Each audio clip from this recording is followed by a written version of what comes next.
ಅಕ್ಕ ತಂಗಿಯರಿಬ್ಬರನ್ನೂ ವಶ ಮಾಡಿಕೊಂಡೆ. ನನ್ನ ಆಸೆಗೆ ತಕ್ಕಂತೆ ಕುಣಿವ ಅಕ್ಕ ಸೂಪರ್ ಅಂದುಕೊಂಡಿದ್ದರೆ ತಂಗಿ ಅವಳಿಗಿಂತ ಒಂದು ಕೈಮೇಲೆ ಅಂತ ಆಮೇಲೆ ಗೊತ್ತಾಯ್ತು. ಇಬ್ಬರನ್ನೂ ಒಂದೇ ಕಡೆಯಲ್ಲಿ ಆಟದಲ್ಲಿ ಸೋಲಿಸಿದ ಕತೆ. ನೀವು ಖಂಡಿತ ಎಂಜಾಯ್ ಮಾಡ್ತೀರಾ. ಕೊನೆವರೆಗೂ ನೋಡಿ. ನನ್ನ ಹೆಸರು ಸಾಗರ್. ಇದು ನನ್ನ ಮತ್ತು ನನ್ನ ಮಾವನ ಮಕ್ಕಳಾದ ನಯನ ಮತ್ತು ವೇದ ನಡುವೆ ನಡೆದ ಕತೆ. ನಾನು ಬೆಂಗಳೂರಿನಲ್ಲಿ ಕೆಲಸ ಮಾಡುತ್ತಿದ್ದೆ. ನಯನ ಮತ್ತು ವೇದ ಅಕ್ಕ ತಂಗಿಯರು. ಅಕ್ಕ ನಯನ ಊರಿನಲ್ಲಿ ಬ್ಯಾಂಕ್ ಒಂದರಲ್ಲಿ ಕೆಲಸಕ್ಕೆ ಸೇರಿದ್ದಳು. ನಯನ ವೇದಾಳಿಗಿಂತ 3 ವೇದ ದೊಡ್ಡವಳು. ಇದು ಬಹಳ ದಿನಗಳ ಹಿಂದೆ ನಡೆದ ಘಟನೆ. ಸಂಕ್ರಾಂತಿ ಹಬ್ಬದ ಸಮಯ. ಕೆಲವು ದಿನಗಳ ಮಟ್ಟಿಗೆ ಉಳಿದುಕೊಳ್ಳಲು ನಾನು ನನ್ನ ಮಾವನ ಮನೆಗೆ ಹೋಗಿದ್ದೆ. ಆ ಸಮಯದಲ್ಲಿ ನಯನ ಮಾತ್ರ ಆ ಮನೆಯಲ್ಲಿದ್ದಳು. ಮರುದಿನ ಬೆಳಗ್ಗೆ ಬೆಂಗಳೂರಿನಿಂದ ವೇದ ಕೂಡ ಬಂದಳು. ಅವಳು ತನ್ನ ಅಕ್ಕನೊಂದಿಗೆ ಸ್ವಲ್ಪ ಸಮಯ ಕಳೆಯಲು ಬಯಸಿ ಬಂದಿದ್ದಳು. ಅವಳನ್ನು ನೋಡಿ ನನಗೆ ಶಾಕ್ ಆಯಿತು. ನಾನು ಅವಳನ್ನು ಈ ಹಿಂದೆ ನೋಡಿದ ಹಾಗೆ ಇರಲಿಲ್ಲ. ವೇದ ತುಂಬಾ ಸುಂದರವಾಗಿ ತಯಾರಾಗಿದ್ದಳು. ಬೆಂಗಳೂರಿನ ವಾತಾವರಣ ಅವಳಿಗೆ ಚೆನ್ನಾಗಿ ಹಿಡಿಸಿದೆ ಎಂದುಕೊಂಡೆ. ಜೀನ್ಸ್ ಪ್ಯಾಂಟ್ ಮತ್ತು ಟೀ ಶರ್ಟ್ ಹಾಕಿಕೊಂಡು ಬಂದಿದ್ದಳು. ಅವಳನ್ನು ನೋಡಿ ನಾನು ದಂಗಾಗಿ ನೋಡುತ್ತಾ ನಿಂತಿದ್ದೆ. ವೇದ ತನ್ನ ಲಗೇಜ್ ತೆಗೆದುಕೊಂಡು ನಾನು ಇರುವ ಕೋಣೆಗೆ ಬಂದಳು. ಆಗ ನಯನ ಬಂದು, ವೇದ, ನೀನು ನನ್ನ ಬೆಡ್ರೂಮ್ನಲ್ಲಿ ಇರು. ಸಾಗರ್ ಈ ಬೆಡ್ರೂಮ್ನಲ್ಲಿ ಇರ್ತಾನೆ. ಅವನ ಲಗೇಜ್ ಎಲ್ಲವನ್ನೂ ಆಗಲೇ ಸೆಟ್ ಮಾಡಿ ಇಟ್ಟುಕೊಂಡಿದ್ದಾನೆ. ನೀನು ನನ್ನ ಜೊತೆ ನನ್ನ ರೂಮಿನಲ್ಲಿಯೇ ಇರು ಅಂತ ಕರೆದುಕೊಂಡು ಹೋದಳು. ಸ್ವಲ್ಪ ಹೊತ್ತಲ್ಲಿ ವೇದ ಸ್ನಾನ ಮಾಡೋದಕ್ಕೆ ಹೊರಟಳು. ಆಗ ನಯನ ನನ್ನ ಹತ್ತಿರ ಬಂದು, ಏನು, ನನ್ನ ತಂಗಿಯನ್ನ ಹಾಗೆ ನೋಡ್ತಾ ಇದ್ದೀಯಾ? ಅವಳು ಅಷ್ಟು ಇಷ್ಟವಾಗ್ಬಿಟ್ಲಾ? ಅವಳನ್ನ ಮದುವೆ ಆಗ್ತೀಯಾ ಅಂತ ಕೇಳಿದಳು. ನಾನು ಗಾಬರಿಯಿಂದ, ಏನು ಹಾಗೆ ಹೇಳ್ತಾ ಇದ್ದೀಯಾ? ನಾನು ಅವಳನ್ನ ಬಹಳ ದಿನಗಳ ನಂತರ ನೋಡಿದ್ದು ಅಲ್ವಾ? ಈಗ ನೋಡೋಕೆ ತುಂಬಾ ಸುಂದರವಾಗಿದ್ದಾಳೆ. ಅದಕ್ಕೆ ನೋಡಿದೆ. ಮದುವೆಯಾಗುವಷ್ಟು ಏನೂ ಅಲ್ಲ ಅಂದೆ. ಅದಕ್ಕೆ ನಯನ, ನನ್ನ ತಂಗಿಗೆ ಏನೂ ಕಡಿಮೆಯಾಗಿದೆ. ಅವಳನ್ನು ನೋಡಿದ್ರೆ ಯಾರು ಬೇಕಾದರೂ ಮದುವೆಗೆ ಒಪ್ಪಿಕೊಳ್ಳುತ್ತಾರೆ ಅಂದಳು. ಅದಕ್ಕೆ ನಾನು, ಮದುವೆ ಅಂದ್ರೆ ಸುಲಭನಾ? ಬರೀ ನಾನು ಯೋಚಿಸಿದ ಕೂಡಲೇ ಆಗೋದಿಲ್ಲ, ಎಲ್ಲರೂ ಒಪ್ಪಿಕೊಂಡರೆ ಮಾತ್ರ ಅಂದೆ. ಆಗ ನಯನ ನಗುತ್ತಾ, ಅದು ಹೌದು. ಹೇಗಿದ್ರು ನನಗೆ ನೀನು, ನಿನಗೆ ನಾನು ಇದ್ದೀವಲ್ಲ ಅನ್ನುತ್ತಾ ಅಡುಗೆ ಮನೆ ಕಡೆ ಹೋದಳು. ನಾನು ಅವಳ ಹಿಂದೆಯೇ ಹೋಗ್ತಾ ಅವಳನ್ನ ಹಿಂದಿನಿಂದ ತಪ್ಪಿಕೊಂಡೆ. ಆಗ ಅವಳು, ಓ ಸಾಗರ್, ಬೆಳಗ್ಗೆ ಬೆಳಗ್ಗೆ ಏನಿದು ಅಂತ ಅಂದಳು. ನಾನು ಅವಳ ಹಿಂದೆ ಕೈಯಿಂದ ಹೊಡೆದೆ. ಆಗ ಅವಳು, ಏನು ಹೀಗೆಲ್ಲ ಮಾಡ್ತಾ ಇದ್ದೀಯಾ? ಸುಮ್ನೆ ಇರು ಅಂದಳು. ನಾನು ತಡೆಯಲಾಗದೆ ಅವಳ ಸೊಂಟಕ್ಕೆ ಕೈ ಹಾಕಿದೆ. ಪ್ಲೀಸ್ ಸುಮ್ನೆ ಇರು. ವೇದ ನೋಡಿದ್ರೆ ಕಷ್ಟ ಅಂದಳು. ನಾನು ಅವಳಿಗೆ ಇನ್ನಷ್ಟು ತೊಂದರೆ ಕೊಟ್ಟೆ. ಸ್ವಲ್ಪ ಸ್ವಲ್ಪ ತಡ್ಕೋ ಪ್ಲೀಸ್, ರಾತ್ರಿ ಅವಳು ಮಲಗಿದ ಮೇಲೆ ಮಾಡೋಣ ಅಂದಳು. ಮಧ್ಯಾಹ್ನ ನಾವು 3 ಜೊತೆ ಕುಳಿತು ಊಟ ಮಾಡಿದ್ವಿ. ಆ ವೇಳೆ ವೇದ ನನ್ನನ್ನೇ ಬಹಳ ಹೊತ್ತು ನೋಡ್ತಾ ಇದ್ಲು. ಅವಳು ಹಾಗೆ ನನ್ನನ್ನೇ ನೋಡ್ತಾ ಇರುವಾಗ ನನಗೇನೋ ಅನ್ನಿಸಿ ತಟ್ಟೆಯನ್ನೇ ನೋಡುತ್ತಾ ತಿಂತಾ ಇದ್ದೆ. ಅವಳು ತನ್ನ ಅಕ್ಕನನ್ನು ಕೂಡ ಅದೇ ರೀತಿ ನೋಡ್ತಾ ಇದ್ಲು. ಅವಳಿಗೆ ಏನಾಯ್ತು ಅಂತ ಯೋಚಿಸಿದೆ. ಮಧ್ಯಾಹ್ನ ಒಟ್ಟಿಗೆ ಊಟ ಮಾಡಿ ಸ್ವಲ್ಪ ಹೊತ್ತು ಮಲಗಿದ್ವಿ. ರಾತ್ರಿ ಹೊರಗಡೆಯಿಂದ ತಿನ್ನೋಕೆ ಏನಾದರೂ ಪಾರ್ಸಲ್ ತರೋಣ ಅಂದುಕೊಂಡ್ವಿ. ಅದಕ್ಕಾಗಿ ನಾನು ಹೊರಗಡೆ ಹೋಗಿ ಬಿರಿಯಾನಿ ತೆಗೆದುಕೊಂಡು ಬಂದೆ. ವೇದ ನನಗಿಂತ ಚಿಕ್ಕವಳಾದರೂ ನನ್ನನ್ನು ಹೆಸರಿಟ್ಟು ಕರೀತಾ ಇದ್ಲು. ಹೇ ಸಾಗರ್, ನೀನು ಒಳ್ಳೆಯ ಸ್ವಿಂಗ್ನಲ್ಲಿ ಇದ್ದೀಯಾ ಅಂತ ಅನಿಸ್ತಾ ಇದೆ ನನಗೆ ಅಂದಳು. ಅದನ್ನ ಕೇಳಿದ ನಯನ, ನೀನು ಏನು ಹೇಳ್ತಾ ಇದ್ದೀಯಾ ವೇದ ಅಂತ ಕೇಳಿದಳು. ಏನಿಲ್ಲ ಅಕ್ಕ, ಇವತ್ತು ರಾತ್ರಿ ಆಟ ಆಡೋಣ. ಸಾಗರ್, ನೀನು ಕೂಡ ನಮ್ ಜೊತೆ ಆಡಬೇಕು ಅಂತ ಅಂದಳು. ಇದೇನೆ ರಾತ್ರಿಯ ವೇಳೆಯಲ್ಲಿ ಆಟ? ನಿನಗೆ ಮಾಡೋಕೆ ಬೇರೆ ಕೆಲಸ ಇಲ್ವಾ ಅಂತ ನಯನ ಕೇಳಿದಳು. ನಾನು ಸುಮ್ಮನೆ ವೇದಾಳ ಮುಖ ನೋಡ್ತಾ ಇದ್ದೆ. ಆಗ ನಯನ, ನೀನು ರಾತ್ರಿ ಬಸ್ಸಲ್ಲಿ ಜರ್ನಿ ಮಾಡಿ ಸುಸ್ತಾಗಿದ್ದೀಯಾ? ಇವತ್ತು ಚೆನ್ನಾಗಿ ಮಲಗಿ ರೆಸ್ಟ್ ಮಾಡು. ಆಟವನ್ನ ನಾಳೆ ಪ್ಲಾನ್ ಮಾಡೋಣ ಅಂತ ಅಂದಳು. ಏನಿಲ್ಲ ಅಕ್ಕ, ನನಗೆ ಹೇಗಿದ್ರು ರಜೆ ಇದೆ. ಇವತ್ತು ನಾವೆಲ್ಲರೂ ಜೊತೆಯಲ್ಲಿ ಆಟ ಆಡೋಣ ಪ್ಲೀಸ್ ಅಂದಳು. ನಾನು ಮತ್ತು ನಯನ ಮಾಡಿಕೊಂಡ ಪ್ಲಾನ್ ವರ್ಕ್ ಆಗ್ಲಿಲ್ಲ. ಸರಿ ಅಂತ ನಾವೆಲ್ಲರೂ ಹಾಲ್ನಲ್ಲಿ ಕೂತ್ಕೊಂಡ್ವಿ. ನಯನ ತಂಗಿಗೆ ಏನಾಟ ಪ್ಲಾನ್ ಮಾಡಿದ್ದೀಯಾ ಅಂತ ಕೇಳಿದಳು. ಸತ್ಯ ಅಥವಾ ಧೈರ್ಯದ ಆಟ ಅಂತ ವೇದ ಹೇಳಿದಳು. ಓಹೋ, ನಾವು ಚಿಕ್ಕ ಇರುವಾಗ ಆಡ್ತಾ ಇದ್ದ ಆಟ ಇನ್ನು ಮರೆತಿಲ್ವಾ ಅಂತ ನಯನ ಕೇಳಿದಳು. ಹೌದಕ್ಕ, ಅದು ಚೆನ್ನಾಗಿರುತ್ತೆ.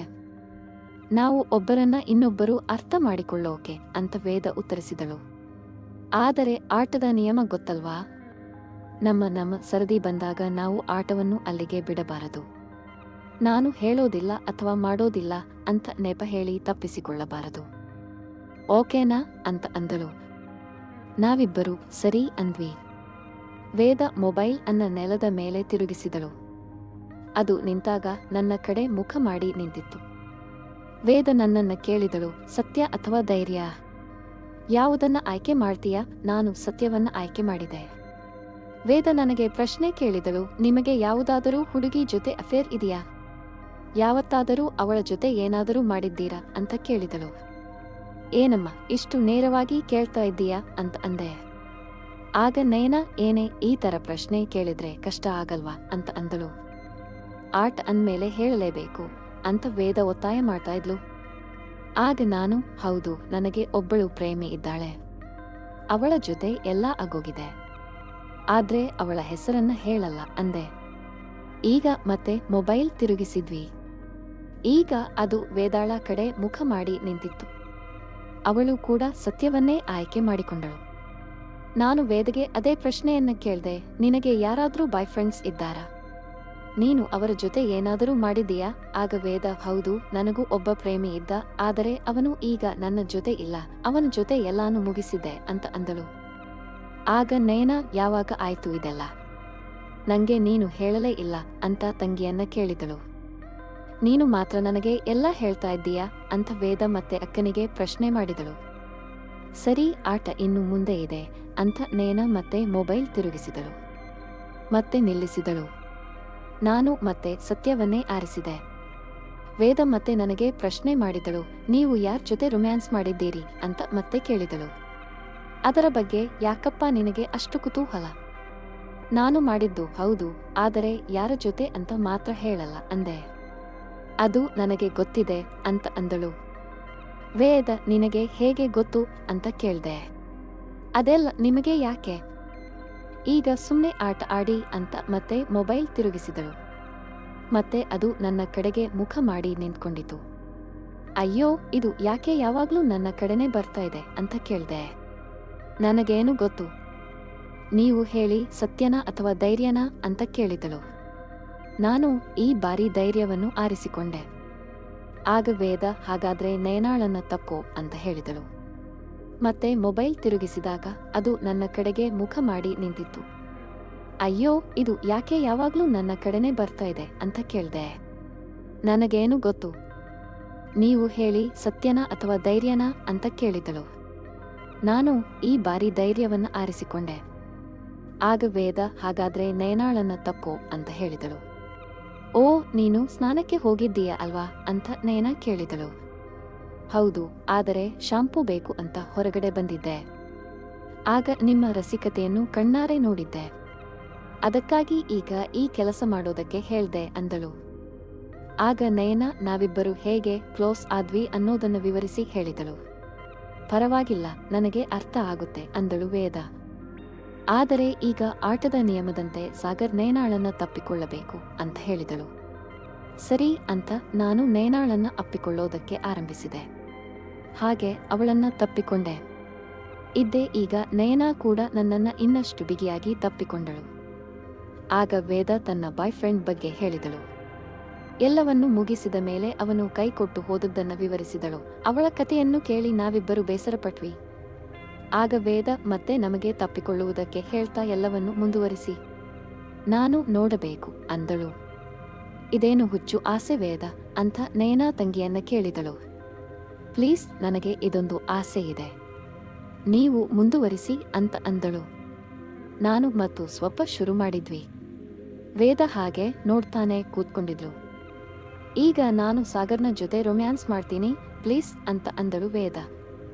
ನಯನ ನನ್ನನ್ನ ನೋಡ್ತಾ, ಏನು ನೀನು ಸುಮ್ನೆ ನೋಡ್ತಾ ನಿಂತಿದ್ದೀಯಾ ಅಲ್ವಾ? ಅವಳು ಕರೆದಿದ್ದು ನಿನಗೆ ತುಂಬಾ ಖುಷಿಯಾಗಿರಬೇಕು ಅಲ್ವಾ ಅಂತ ಕೋಪ ತೋರಿಸಿದಳು. ನಾನೇನ್ ಮಾಡ್ಲಿ ನಯನ? ಅವಳು ಆ ರೀತಿ ಕರೀತಾ ಇದ್ರೆ ನಾನು ಹೇಗೆ ಸುಮ್ನಿರೋದು ಅಂತ ಅಂದೆ. ಸರಿ ಹೋಗು ಅಂದಳು ನಯನ. ನಾನು ಖುಷಿಯಿಂದ ವೇದಾಳ ಹತ್ತಿರ ಹೋದೆ. ಅವಳು ನನ್ನನ್ನ ಹೊರಗಡೆ ಸೋಫಾದ ಮೇಲೆ ಕರೆದುಕೊಂಡು ಹೋದಳು. ನಾವು ಅಲ್ಲೇ ಶುರು ಮಾಡಿಕೊಂಡ್ವಿ. ಸ್ವಲ್ಪ ಹೊತ್ತಲ್ಲಿ ನಯನ ಬಂದು ನಮ್ಮಿಬ್ಬರನ್ನ ನೋಡ್ತಾ ನಿಂತಿದ್ಲು. ನಯನ ನನ್ನ ಹತ್ತಿರ ಬಂದು, ರಾಯರು ತುಂಬಾ ಎಂಜಾಯ್ ಮಾಡ್ತಾ ಇದ್ರಿ. ನನ್ನ ತಂಗಿ ಕೂಡ ಖುಷಿಯಲ್ಲಿದ್ದಾಳೆ. ಜಮಾಯಿ ಯಾರಿಗುಂಟು ಯಾರಿಗಿಲ್ಲ ಈ ಅವಕಾಶ ಅಂತ ಅಂದಳು. ಹೀಗೆ ಅವರ ಮನೆಯಲ್ಲಿ ಇರುವಷ್ಟು ದಿನ ಹಗಲಲ್ಲಿ ವೇದಾಳ ಜೊತೆ ಮತ್ತು ರಾತ್ರಿ ನಯನಾಳ ಜೊತೆ ಪ್ರತಿದಿನ ಎಂಜಾಯ್ ಮಾಡಿದೆ. ಕತೆ ಇಷ್ಟವಾಗಿದ್ದರೆ ಲೈಕ್ ಮಾಡಿ, ಶೇರ್ ಮಾಡೋದನ್ನ ಮರಿಬೇಡಿ. ಇಂತಹ ಇನ್ನಷ್ಟು ಇಂಟರೆಸ್ಟಿಂಗ್ ಕತೆಗಳಿಗಾಗಿ ನಮ್ಮ ಚಾನೆಲ್ನ ಸಬ್ಸ್ಕ್ರೈಬ್ ಮಾಡಿಕೊಳ್ಳಿ.